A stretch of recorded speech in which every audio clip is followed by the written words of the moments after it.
오늘 우리에게 주신 하나님의 말씀은 디모데전서 1장 3절에서 8절 말씀입니다. 내가 마게도냐로 갈 때에 너를 권하여 에베소에 머물라 한 것은 어떤 사람들을 명하여 다른 교훈을 가르치지 말며 신화와 끝없는 족보에 몰두하지 말게 하려 함이라. 이런 것은 믿음 안에 있는 하나님의 경륜을 이룸보다 도리어 변론을 내는 것이라. 이 교훈의 목적은 청결한 마음과 선한 양심과 거짓이 없는 믿음에서 나오는 사랑이거늘 사람들이 이에서 벗어나 헛된 말에 빠져 율법의 선생이 되려 하나 자기가 말하는 것이나 자기가 확증하는 것도 깨닫지 못하는도다. 그러나 율법은 사람이 그것을 적법하게만 쓰면 선한 것임을 우리는 아노라. 오늘 이 말씀에 많은 은혜 받으시기 바랍니다. 디모데전서가 갖고 있는 특징을 여러 가지 얘기할 수 있겠는데, 첫 번째 특징은 디모데전서가 개인적인 좀 서신의 성격을 띠고 있다는 거죠. 바울의 이름으로 전해지는 서신서, 바울의 제1서신이든 2서신이든 이것은 모두 교회를 향해서 보내진 서신이라는 특징이 있습니다. 고린도 교회를 향해서, 또 데살로니가 교회를 향해서, 빌립보 교회를 향해서 이렇게 보여지는 특징이 있는데, 지금 우리가 보는 디모데전서의 첫 번째 특징은 디모데라는 일종의 바울의 후임 목회자, 우리로 얘기하면 이제 교회를 개척하신 목사님이 은퇴를 하시고 그 다음에 다음 세대를 위해서 또 그 다음 세대 좀 젊은 목사님을 우리가 후임으로 세울 때 이제 바울은 특별히 디모데를 지명해서 에베소에 남게 했는데요. 그 후임 목사를 세울 때 한 사람을 세우고 이제 마치 아버지가 아들에게 자신의 사역, 자신의 인생을 전수하듯이 디모데에게 목회에 대한 내용을 쓰고 있다 하는 점을 우리가 보게 됩니다. 3절에 있는 것처럼 내가 마게도냐로 갈 때 너를 권하여, 디모데가 원한 게 아니었어요. 바울이 디모데를 권해서 에베소에 좀 남아라 이렇게 얘기했다는 거죠. 디모데는 아마 바울을 시중하면서 말하자면 바울 옆에서 바울의 개인적인 일상이나 또 목회적인 것들을 돕는 아주 안들과 같은 삶을 살았기 때문에 마게도냐 지방으로 갈 때 디모데도 당연히 아마 가야 될 걸로 알고 있었을 것입니다. 근데 바울은 디모데를 떨어뜨려 놓습니다. 에베소에 지금 남아야 되겠다. 그리고 에베소 교회를 좀 맡아야 되겠다. 그런 권면이 있었다는 거죠. 그래서 이제 바울이 이름으로 또 바울이 디모데에게 권할 때 마치 아버지가 아들에게 얘기하는 것처럼 아버지의 마음으로 아들인 너에게 내가 이렇게 권한다, 이렇게 말한다. 뭐 이것은 사실은 명령에 가깝죠. 이렇게 명령한다. 이런 형식을 갖고 있다는 거죠. 두 번째로 기억할 디모데전서의 서신서로서의 특징은 여러분이 많이 들으신 것처럼 그냥 목회서신 우리가 이렇게 번역하는데요. 목회적인 서신이라는 것입니다. 그러니까 아들에게 보내는 것처럼 형식은 친밀한 형식을 취하고 있지만 그 개인 서신, 퍼스널 레터가 가지고 있는 친밀한 성격은 갖고 있지만 그 친밀함이 아들한테 아들아 세상을 이렇게 살아라, 아들아 이렇게 지혜롭게 해서 이런 얘기를 하는 게 아니라는 거죠. 두 번째는 목회를 전수하고 가르치는 목회 서신으로서의 특징이 있다. 목회라는 말을 쓸 때 패스토럴이라는 영어 단어를 쓰는데요. 그래서 패스토럴 레터의 특징을 가지고 있다 하는 점을 여러분들이 보시면 좋을 것 같습니다. 1장 끝으로 가면 18절에 이렇게 되어 있습니다. 아들인 디모데야, 내가 너에게 이 교훈으로서 명하노니, 말하자면 자기가 지금 디모데에게 주는 것을 변조할 수 없는, 바꾸거나 변질시키거나 날조할 수 없는 교훈이라고 얘기합니다. 너를 지도한 예언을 따라, 이미 내가 너에게 많은 것들을 알려주고 설명하고 훈련시켰는데 그 예언을 따라서 선한 싸움을 싸우고 믿음을 가지고 착한 양심을 지니고 목회해야 된다. 분명한 목회 지침서가 있습니다. 목회 매뉴얼을 디모데에게 주었고 그 목회 매뉴얼을 지켜서 따라서 목회하라는 것입니다. 어떤 이들은 이 양심을 버렸고 믿음에 관해서는 이미 파산하였느니라, 믿음에 대해서는 이미 실패하였느니라. 아파서는 배가 가라앉는 것입니다. 그 가운데 후메네오와 알렉산더가 있으니 아주 실명이 등장하죠. 교회에 믿음이 파산한 자들이 있어서 어려움을 준 것이 후메네오라는 인물과 알렉산더라는 인물이라는 거죠. 우리가 누군지 알 수 없고 사실 알 필요도 없지만 성경의 이름을 분명하게 쓸 만큼, 적시할 만큼 교회를 흔드는 아주 나쁜 그런 역할을 한 사람이 있었다 하는 걸 우리가 볼 수 있죠. 내가 사단에게 내준 것은 그들로 훈계를 받아 신성을 모독하지 못하게 하려 함이라.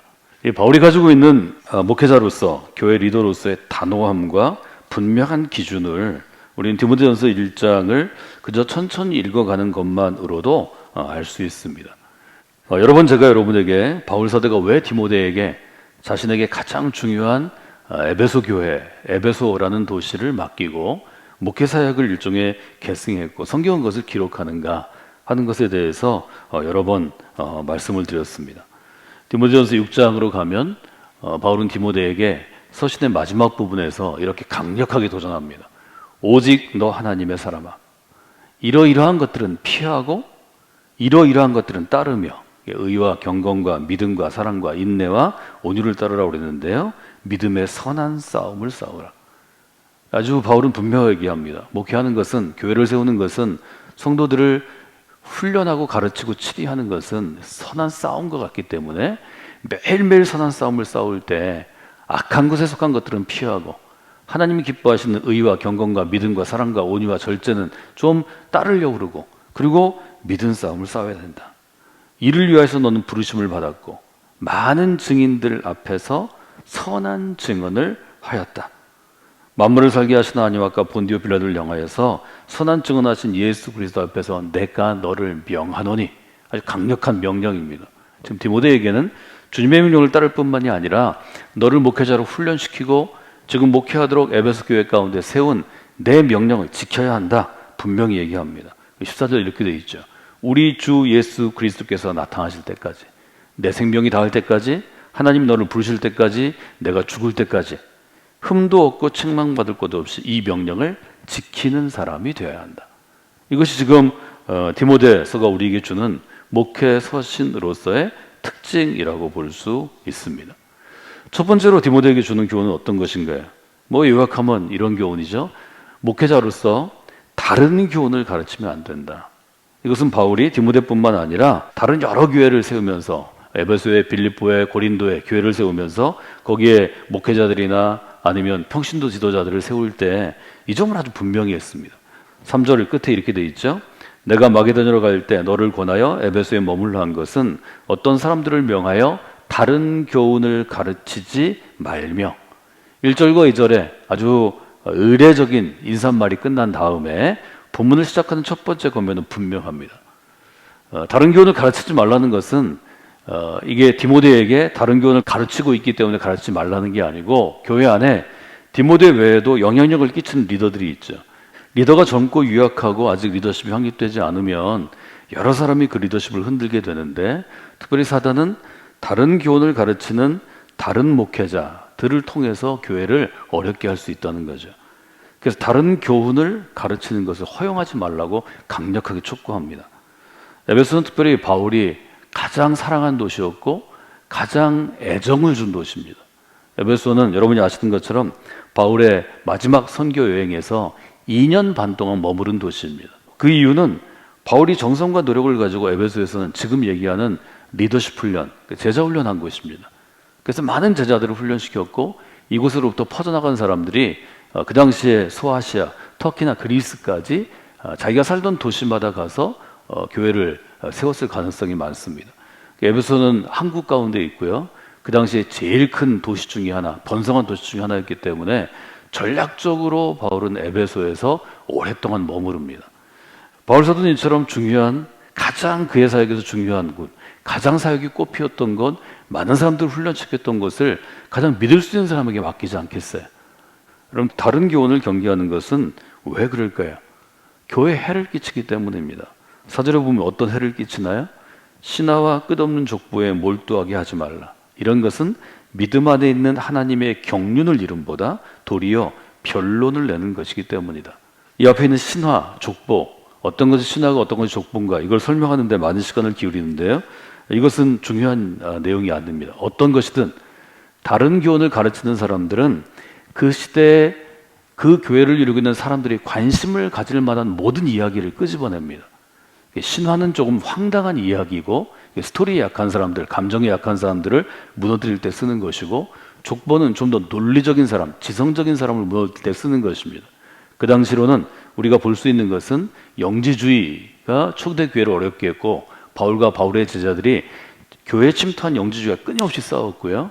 또 철학적인 배경으로는 신플라톤주의를 얘기한 학자들도 있습니다. 어떤 것이든 영지주의가 됐든 신플라톤주의가 되었든 사람들은 신화에 집착하게 되면 신화에 끝없이 빠져듭니다. 족보는 예를 들면 마태복음의 족보, 또 그 당시에 있던 우리가 지금 외경이라고 부르는 일종의 구약의 족보를 가지고 족보풀이를 그때 많이 했다고 그럽니다. 뭐 교회 안에 이런 거 아주 많이 있죠. 족보를 뭐 벽면에 놓고 풀이하는데요. 신화나 족보를 풀이해서 믿음이 좋아지지 않습니다. 여러분, 우리 인생은 짧은 것이고 여러분의 지성은 한계가 있는 것이고, 저처럼 성경을 연구하거나 신앙에 대해서 전념하는 목회자도 연구하고 설명하는데 한계가 있습니다. 쓸데없는 것에 관심을 갖지 마십시오. 바르게 믿는 것, 이미 검증된 바울이 우리에게 전하고 교회의 역사가 우리에게 준 복음 위에 서서 우리의 삶을 가치 있게 쓰는 것만으로도 시간이 모자랍니다. 신화가 되었든 족보가 되었든 이걸 가지고 서로 자기 의견을 얘기하고 옳고 그른지를 따지고 하다 보면 뭐가 생기나요? 논쟁하게 됩니다. 말싸움하게 됩니다. 이 변론은 곧 말싸움이라는 뜻입니다. 근데 이 변론이란 말을 쓴 이유는 뭐냐면 집요하게 내 주장을 펼치다라는 뜻입니다. 집요하게 내 주장을 펼쳐서 상대로 굴복하게 하는 것. 그러나 여러분, 변론을 통해서 예수 그리스도를 믿을 수 없습니다. 변론을 통해서 우리는 이길 수도 있고 질 수도 있습니다. 이기면 좀 이긴 기쁨은 있겠죠. 그러나 진 사람이 절대로 굴복하지 않습니다. 속으로 얘기하죠. 야, 내가 조금 더 공부했으면 이길 수 있어. 조금 더 내가 준비했으면 이길 수 있어. 변론과 말싸움으로 복음을 전할 수 없습니다. 이 변론은 매우 격렬한 논쟁, 이렇게 여러분들 생각하시면 좋을 텐데요. 바울이 논쟁을 아주 훈련받은 사람입니다. 바울은 논쟁을 통해서, 이 변론을 통해서 아주 유다의 지도자들, 이스라엘의 지도자들과 또 그리스, 로마의 철학과 문화에 능통한 로마 제국의 리더들을 이길 수 있다고 생각했습니다. 하나님은 철저하게 그것을 부수십니다. 바울이 변론을 통해서 전도한 곳이 아테네입니다. 아테네에서 바울은 도망 나옵니다. 도망 나와서 도착한 곳이 고린도입니다. 고린도에서 바울은 변론을 통해 그리스도의 복음을 전한 게 아니고 십자가를 부끄러워하지 않는 자기의 마음의 무장으로 복음을 전합니다. 이것이 이제 아테네에 있을 때 고린도에 있을 때 차이점이라고 사도행전을 설명할 때 저 여러분에게 말씀드린 적이 있습니다. 4절의 중요한 단어는 변론이고요. 이어지는 5절은 그렇기 때문에 다른 교훈이 아니라 진짜 교훈의 목적은 무엇인가? 여기 보면 청결한 양심, 선한 양심, 거짓이 없는 믿음, 세 가지 측면이 있는데요. 이것은 어떤 것에 다 귀속되어 있는가 하면, 돋보이게 하는가 하면 사랑이라는 단어입니다. 하나님께서 우리에게 그리스도를 통해 주신 교훈의 특징은 변론이 아니고 큰 사랑에 있다는 것입니다. 즉 하나님의 자비와 은혜에 있다는 것입니다. 하나님의 사랑 가운데 있는 사람은 청결한 마음을 가지려고 노력합니다. 십자가를 통해 그리스도의 사랑을 배운 사람은 선한 양심을 가지려고 노력합니다. 십자가를 통해서 그리스도의 복음을 따르기 위해 결단한 제자들은 거짓 없는 믿음을 가지려고 노력합니다. 디모데가 생각해야 될 것은 더 공부하고 더 노력하고 더 준비해서 변론하는 목사가 되는 게 아니고, 변론하는 설교자가 되는 게 아니고, 청결한 마음을 가지려고 노력하고 선한 양심으로 살려고 노력하고 거짓이 없는 믿음을 성도들에게 권하고 실천하고 보여줌으로 그리스도의 사랑으로부터 나오는 그 복음의 정신을 교회 안에 세우는 게 중요하다는 것입니다. 오늘 저희가 나누는 것은 두 가지 측면입니다. 하나는 디모데 전서는 목회 서신이다. 즉 디모데로 하여금 목회자로서의 역할을 하도록 감당하는 서신이다 하는 것이고요. 두 번째, 디모데에게 목회자로서 첫 번째 준 명령은 어떤 것인가 하면 교회 안에 다른 교훈을 물리치라는 것입니다. 다른 교훈이 교회 안에 영향을 끼치지 않게 하는 것, 그것이 디모데가 담임 목사로서 첫 번째로 해야 될 일이라는 것, 이것이 지금 에베소 교회 현상이고요. 왜 다른 교훈을 물리치라고 하는가 하면 교회 안에 다른 교훈이 들어오면 쓸데없는 논쟁과 말다툼과 싸움이 커지고 그 말싸움이 교회를 분열과 갈등과 아주 어려운 지경으로 시련 가운데로 몰아가게 된다는 것입니다. 여러분, 우리가 신앙생활하는 이유는 잘 배워서 말싸움하려고 하는 게 아닙니다. 우리는 그리스도의 복음을 배울 뿐만이 아니라 받아들여서 그 복음으로 세상을 변화시키려고 하는 공동체입니다. 왜 교회를 세우셨는가? 이 점에 여러분들이 초점을 두면 여러분의 신앙생활을 쓸데없는 신화나 족보나 혹은 쓸데없는 교훈에 낭비하지 않을 수 있습니다. 여러분의 삶은 길지 않습니다. 우리의 삶은 소중합니다. 소중한 것을 우리의 삶을 사용하시는 오늘 하루가 되시기를 주님의 이름으로 축원해 드립니다.